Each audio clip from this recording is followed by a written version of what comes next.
Our thoughts, our prayers are with you. Entire communities were affected, and we are thinking of you. With me today is Bryce Banning. Bryce is a senior aircraft accident investigator with the National Transportation Safety Board. He's also going to serve as our investigator in charge of this investigation. Also with me today is the entire board. We have Todd Inman, member Todd Inman. Todd is going to serve as the board member on scene, the spokesperson for this investigation. All of the board members will be here. We have Vice Chairman Alvin Brown, member Mike Graham, who lived in Wichita for 20 years, and we also have member Tom Chapman.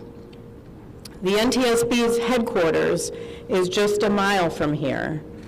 And so we are all here because this is an all-hands on-deck event. And we're here to assure the American people that we are going to leave no stone unturned in this investigation.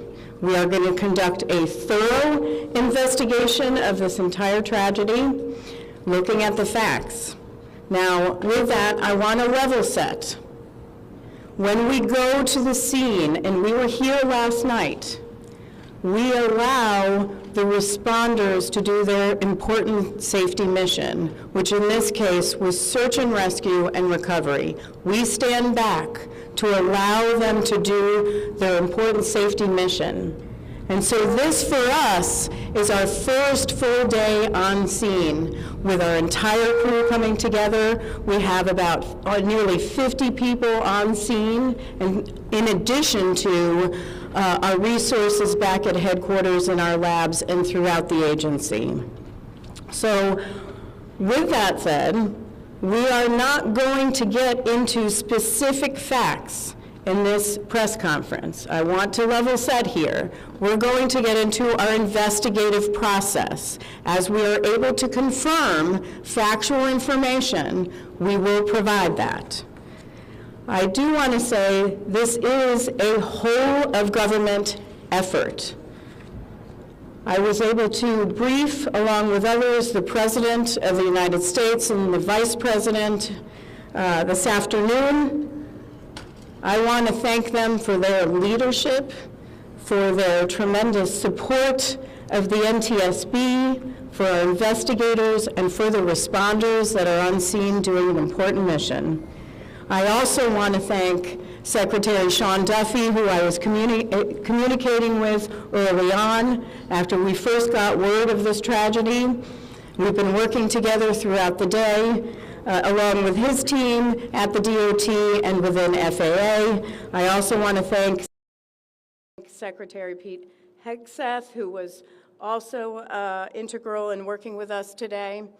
Chris Rochelot, the acting administrator of the Federal Aviation Administration. We've heard from many members of Congress on both sides of the aisle, and so I will say this is a tremendous, one more time, whole of government effort. I also want to take a moment and thank the many, many responders that have been on scene. It has been an incredible effort. And I will have a full list that I will provide, that we will provide tomorrow, but I do want to thank them for all their work. With that, I'm going to turn it over to Member Inman for additional remarks.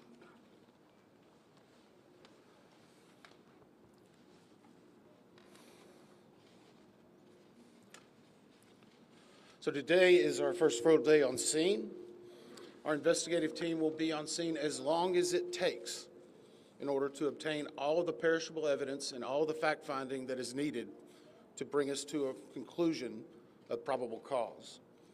Our mission is to understand not just what happened, but why it happened, and to recommend changes to prevent it from happening again.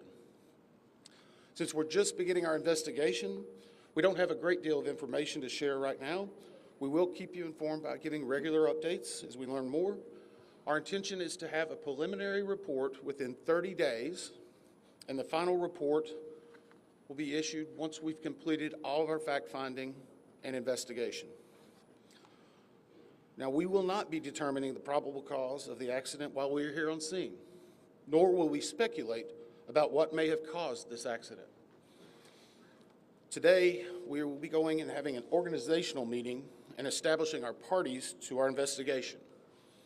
We currently have the following parties that are already identified: PSA Airlines, GE Aerospace, Sikorsky, FAA, NACTA, which represents the air traffic controllers, ALPA, which represents the pilots, Army, AFA, which represents the flight attendants. The Transportation Safety Board of Canada will be an accredited representative under Annex 13 of ICAO. They will be supplemented by MHIRG as a technical advisor. They were previously known as Bombardier. The NTSB offers this party status to those companies, government agencies, and associations that have employees, activities, or equipment involved in the accident. We offer that because they will provide technical expertise and relevant information supporting the development of the best possible factual record. Once they join this investigation, they are not permitted to release documents or talk publicly about the investigation without the consent of the NTSB. So I want to stress this. It is only the NTSB that will provide information related to this investigation, with one exception. Regarding the fatalities that occurred, that notification will be handled by the DC medical examiner. We will not be discussing fatalities or names. That will be handled by them as the proper authority. So we want to talk a little bit about our process. We will analyze the facts and determine the probable cause of the accident, and then issue a report of those determinations. I also want to talk a little bit about some additional people that are here with us, and they're very important to us, and that is our family assistance group. Later today, we will be briefing the families. We normally try to do this before a media event, but in this case, they're still arriving. Our family assistance specialists are already working closely with local officials and others to help assist them in their efforts to support everyone that's affected by this accident. And let me just reiterate what the chair said. A loss of life in an aviation accident is very unusual in the United States, and our heartfelt sorrow goes out to everyone that's affected. It affects us, it affects everyone around us. There are a lot of people hurting today. We will help find out what happened. We will do it factually, and we will do it accurately. As part of this, we are going to be standing up some specific working groups. Those working groups will be operations. They will be looking at the history of the accident flight and crew members' duties for as many days before the crash as appears relevant. We'll be forming a structures group, which will be the documentation of the airframe wreckage and the accident scene, including calculation of impact angles to help determine the plane's pre-impact course and altitude.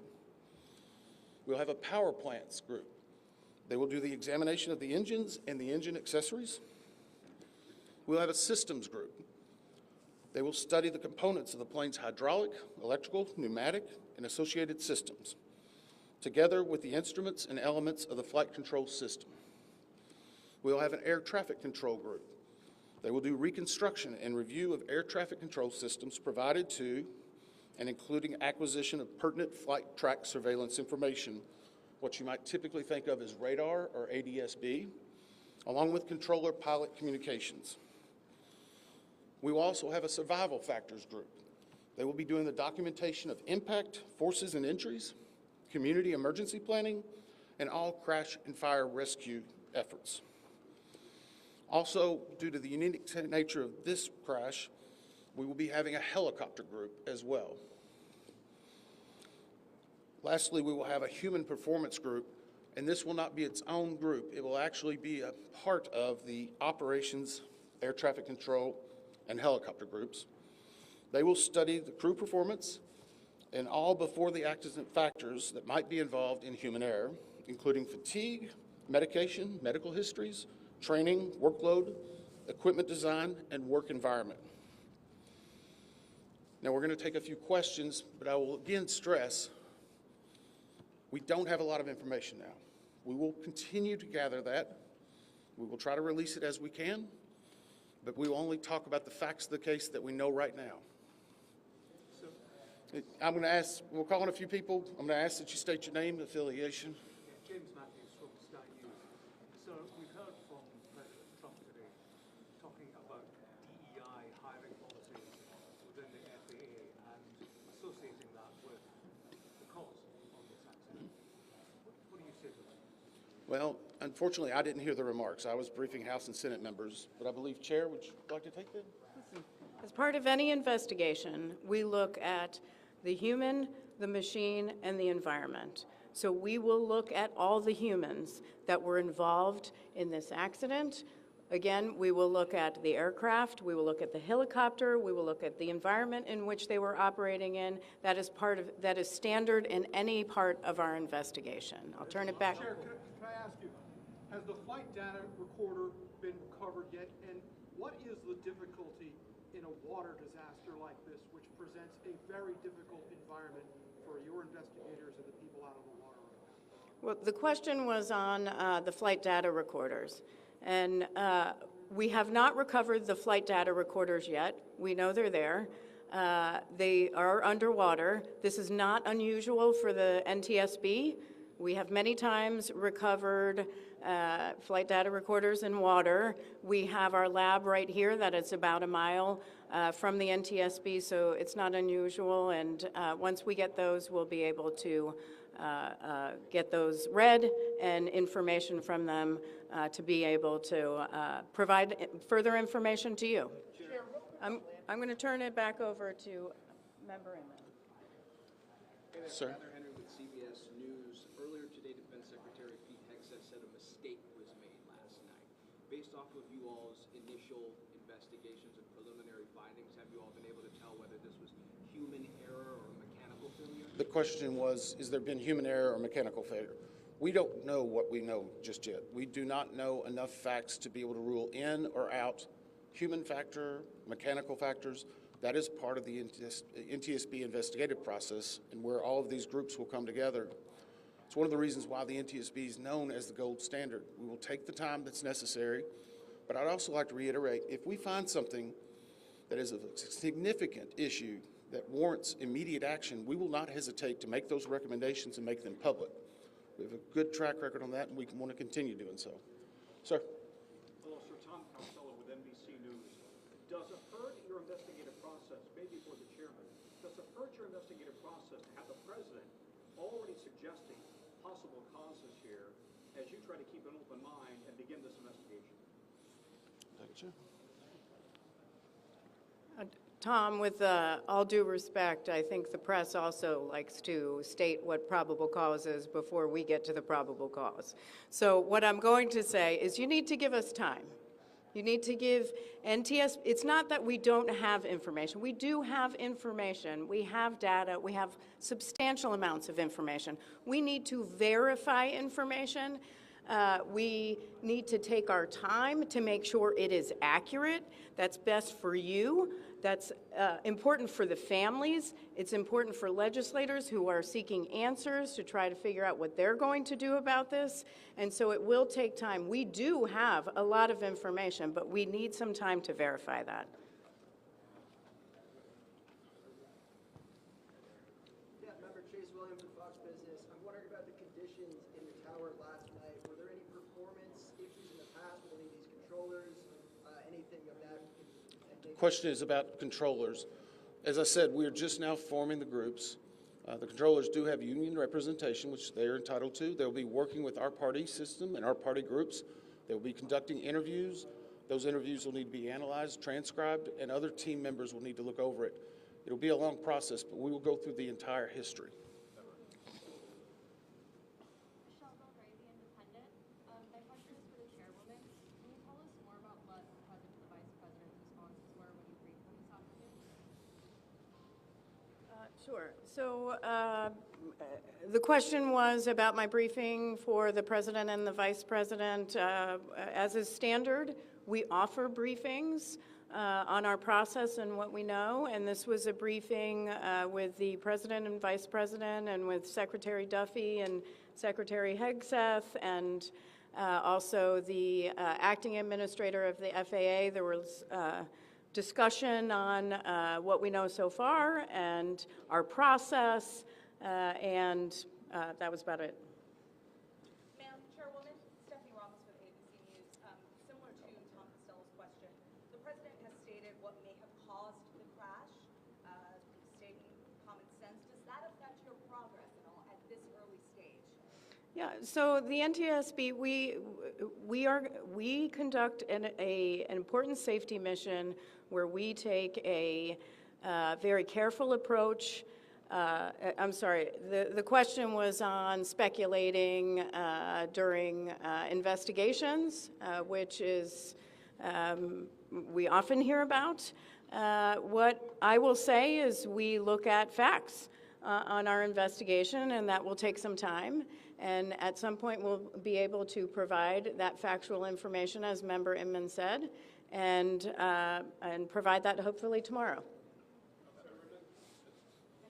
Hang on a second. Dave. Jefferson from Reuters.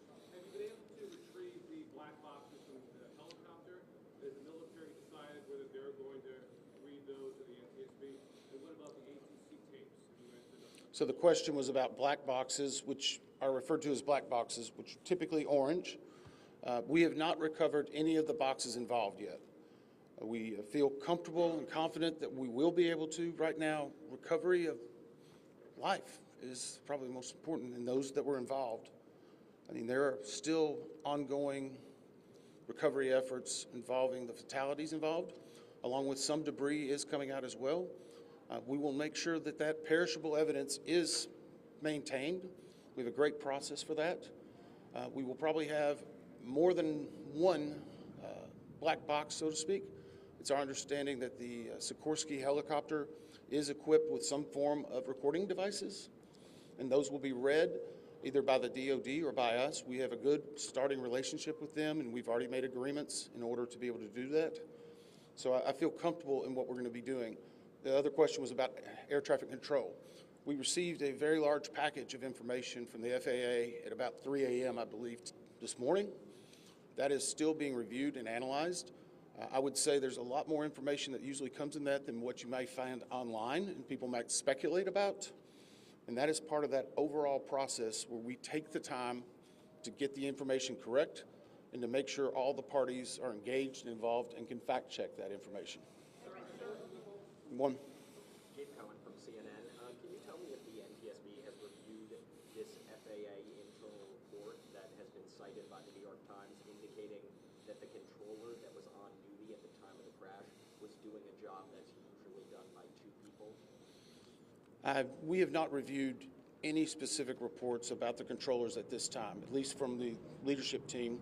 Our investigators are continuing to pull all that information, their personnel records, their files, where they were at, whether they were fatigued.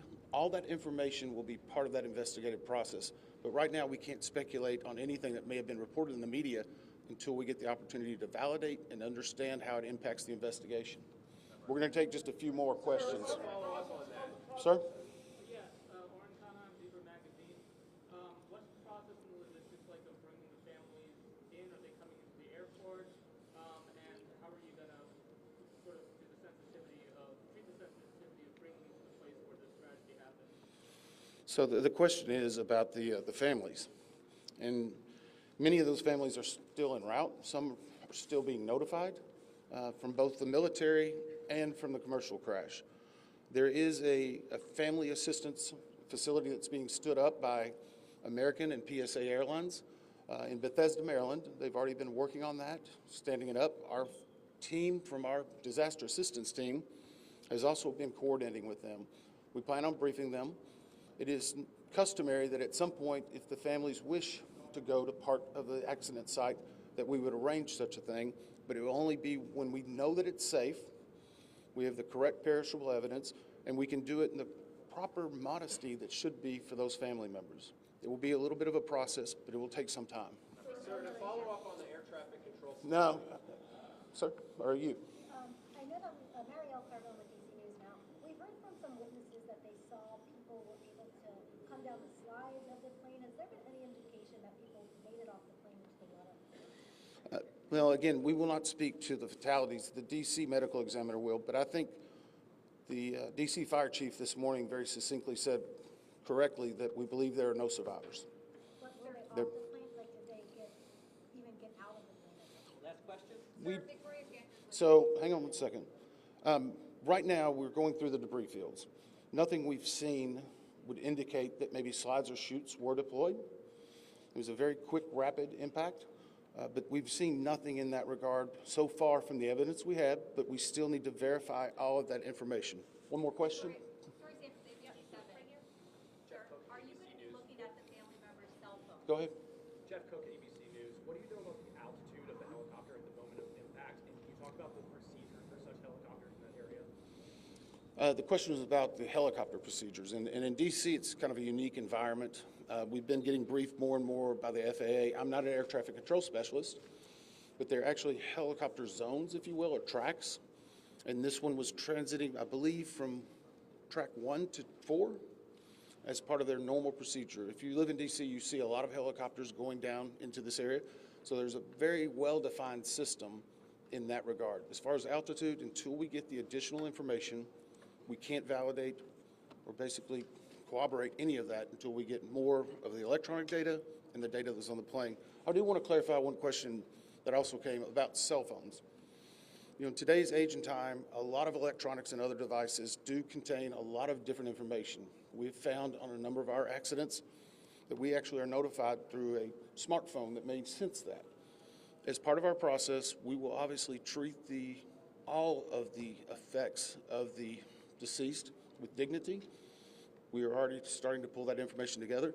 If we feel that it's necessary to find or pull some of that information, we will work with the families and make sure we do it in a manner that's respectful for them and their privacy.